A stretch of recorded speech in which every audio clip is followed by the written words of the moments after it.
Well, welcome back into Studio 10 and Dickens' most beloved story in wacky rhyming word. Mason's classic Christmas show this year is better seen and heard.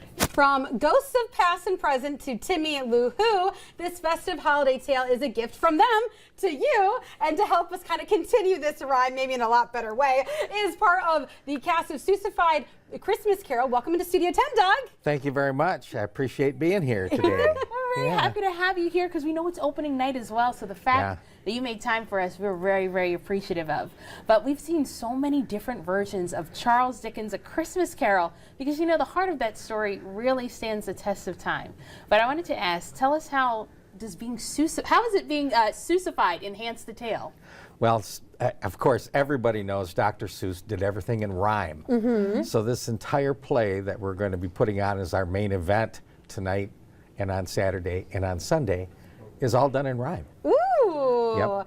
that would kind of be fun and kind of gets it to flow a little bit. Sure. And it's fun to see how those words you don't think can rhyme with anything, and then you find a way to tell that story. That's right. That's so right. we have, of course, Dr. Seuss has those iconic characters that we know and love. So what are some of the iconic characters that we'll be seeing? We have a couple props right here. Well, actually, one of the funny things about the show is that we have narrators who insist that it's not Suessified. Oh, okay. They say it's complete Dickensy, okay? Dickensy, not Suessified.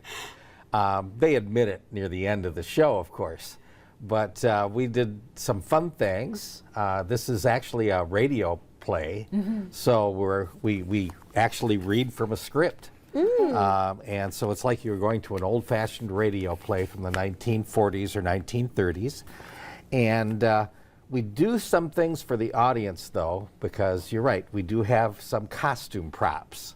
okay. Now, one of the things that I did last year is I made myself a character in the play. I'm the secretary of the Historical Society, but they convinced me last year to be in their play, which was How a Grinch Stole Christmas, another Seuss story, Yes. right? Well, I'm in the play this year, but I'm the ghost of a Christmas present. Oh. And so I have a hat. Looks familiar. Looks Yes. like the cat in the hat. And Yeah. it looks gorgeous. It looks wonderful on you. And Look at that. I have a tie. Okay. And I have wrapping paper shirt. Ooh.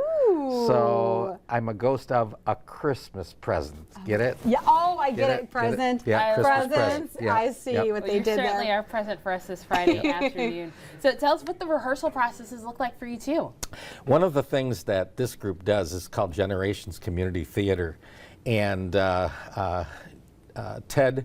Wolfcooler, excuse me, I have trouble with his last name sometimes, but Dr. Ted we call him because he is a doctor. But he has this group that he's put together over the years. They've been wonderful. They played to raise money for the Historical Society before COVID, and they've done so after COVID. The first play they did after COVID was A Christmas Carol. Oh. And then, of course, the second one that they did most recently was How the Grinch Stole Christmas. So it's not quite a mashup of the two. It's really different than that. Yeah. But we get together about 5 times to go through the entire script. And then we go ahead and put it on Friday, Saturday, and Sunday. Now there are a couple radio spots that they do right before the Seuss show to give people the flavor of the 1940s radio shows. Oh. So it's kind of cool. So it's a whole experience. Yeah, they have an Abbott and Costello little spot, and then they go ahead and they do the classic Abbott and Costello spot. You know what that is? No. Who's on first? Oh. What's on second? I don't know who's on third. Yes. Okay, so you got to see that. Now, That's great. now we have to for sure go to see that. That's right.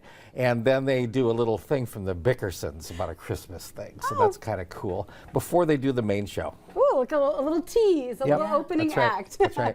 All right, well, you're seeing all of the information to go see that opening act as well as the actual show. It all kicks off tonight and then goes in on Saturday as well as Sunday. But thank you so much, Doug. Obviously, this is a very important organization, and the proceeds are going to a very important organization as well. So we love to see all that. But as we say in showbiz, Break a leg. Break a leg. Have a wonderful show. We will. We'll not try not to break a leg. There we go. Okay. Well, Merry Christmas. Merry There we Christmas. go. Well, there's more studio time.